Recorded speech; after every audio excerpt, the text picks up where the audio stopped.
আসসালামু আলাইকুম ওয়ারাহমাতুল্লাহ। প্রিয় দর্শক, দুনিয়া আজ প্রযুক্তি আর আলোয় ঝলমল করছে, কিন্তু এই আলোতেই লুকিয়ে আছে এক ভয়াবহ অন্ধকার। প্রযুক্তি, ভুয়া খবর আর মিথ্যা নেতৃত্বের এই যুগে আমরা এমন এক ভবিষ্যতের দিকে এগিয়ে চলেছি যার কথা রাসূলুল্লাহ সাল্লাল্লাহু আলাইহি ওয়াসাল্লাম বহু আগেই জানিয়ে গেছেন। আজকের বাস্তবতা হলো মিথ্যা খবর, ভুয়া প্রতারণা আর কৃত্রিম সত্য আমাদের গ্রাস করছে, আর এই সব কিছুই যেন এক মহা বিপর্যয়ের জন্য পথ তৈরি করছে, যার নাম দাজ্জাল। রাসূলুল্লাহ সাল্লাল্লাহু আলাইহি ওয়াসাল্লাম বলেছেন, আদম থেকে কিয়ামত পর্যন্ত যত ফিতনা হয়েছে, দাজ্জালের ফিতনার চেয়ে বড় ফিতনা আর হবে না। সহিহ মুসলিম। আজ আমরা জানব কে এই দাজ্জাল, তার ফিতনা কেমন হবে আর কিভাবে আমরা বাঁচতে পারি তার সর্বনাশা ধোঁকাবাজি থেকে। দাজ্জাল কে, তার পরিচয় ও ক্ষমতা। দাজ্জাল হবে একজন মানুষ, কিন্তু তার ক্ষমতা ও প্রভাব হবে ভয়ঙ্কর। তার এক চোখ অন্ধ থাকবে, যা হবে তার সবচেয়ে বড় শারীরিক পরিচয়। রাসূল সাল্লাল্লাহু আলাইহি ওয়াসাল্লাম তার স্পষ্ট বর্ণনা দিয়েছেন। দাজ্জালের ডান চোখ অন্ধ, আর তার দুই চোখের মাঝে লেখা থাকবে কাফের। সহিহ বুখারী। সে পৃথিবীতে আসবে যখন মানুষ হবে চরম হতাশা, অনাহার এবং দুর্নীতিতে জর্জরিত। এই বিশৃঙ্খল পরিস্থিতিতে সে নিজেকে রব অর্থাৎ প্রভু বলে দাবি করবে। সবচেয়ে মারাত্মক বিষয় হলো তার অলৌকিক ভেলকি। সে বৃষ্টি নামাবে, জমিন থেকে ফসল ফলাবে, এমনকি মৃত মানুষকে জীবিত করার মতো জাদুকরী কর্মকাণ্ড দেখাবে। মানুষ ভাববে এ সত্যি আল্লাহর প্রতিনিধি, কিন্তু না, সে হবে মানবজাতির ইতিহাসে সবচেয়ে বড় প্রতারক। তার হাতে যা কিছু থাকবে সবই হবে আল্লাহর প্রদত্ত পরীক্ষা। দাজ্জালের ফিতনার ধরন, সত্যের আড়ালে মিথ্যা। দাজ্জালের ফিতনা হবে সরাসরি মানুষের ঈমান ও বিশ্বাস নিয়ে খেলা।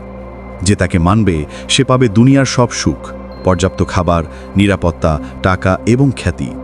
আর যে তাকে প্রত্যাখ্যান করবে তাকে সে কঠিন শাস্তি দেবে, অনাহারে রাখবে, এমনকি মৃত্যু ঘণ্টাতেও দেবে। রাসূল সাল্লাল্লাহু আলাইহি ওয়াসাল্লাম এই ভয়াবহ প্রতারণার কথা বলেছেন।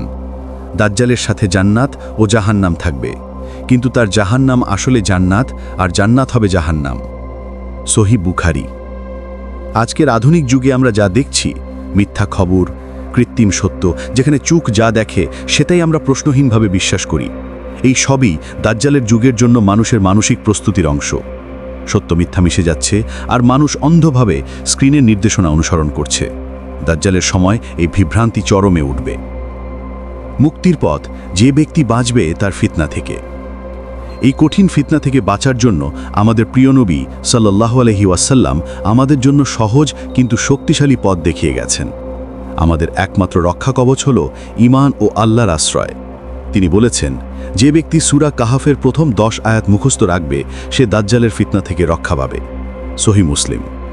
আমাদের 3টি প্রধান কাজ হল সূরা কাহাফকে মুখস্থ ও অনুশীলন করা, প্রতি জুমবার সূরা কাহাফ তেলাওয়াত করা, নামাজ ও ঈমানকে মজবুত রাখা, বিশেষ করে শেষ বৈঠকে দাজ্জালের ফিতনা থেকে আল্লাহর কাছে আশ্রয় চাওয়া, সততার উপর অটল থাকা, চারপাশের সব চাপ ও লোভের মুখেও সত্যের পক্ষে দৃঢ় থাকা। দাজ্জালের যুগে ঈমান ধরে রাখা এত কঠিন হবে যেন মনে হবে জ্বলন্ত কয়লা হাতে ধরে রাখা। তাই আজ থেকেই প্রস্তুতি নিন, কোরআন পড়ুন, নামাজে স্থির থাকুন এবং সত্যের পক্ষে অটল থাকুন। প্রিয় দর্শক, দাজ্জালের যুগ শুরু হয়েছে কিনা তা আমরা জানি না, কিন্তু তার ফিতনার ছায়া আজ সর্বত্র। ভুয়া খবর, মিথ্যা নেতা, ভুয়া আদর্শ, সবই সেই অন্ধকারের পূর্বাভাস। আজ থেকেই আমরা প্রতিজ্ঞা করি, আমরা সত্যে থাকব, ঈমান রক্ষা করব, আর দাজ্জালের ফিতনা থেকে আল্লাহর কাছে সর্বদা আশ্রয় চাইব। রাসূল সাল্লাল্লাহু আলাইহি ওয়াসাল্লাম আমাদের শিখিয়েছেন এই দোয়া, হে আল্লাহ, আমাকে দাজ্জালের ফিতনা থেকে হেফাজত করুন। সহিহ মুসলিম। আল্লাহ আমাদের সবাইকে ফিতনা থেকে নিরাপদ রাখুন। আমিন।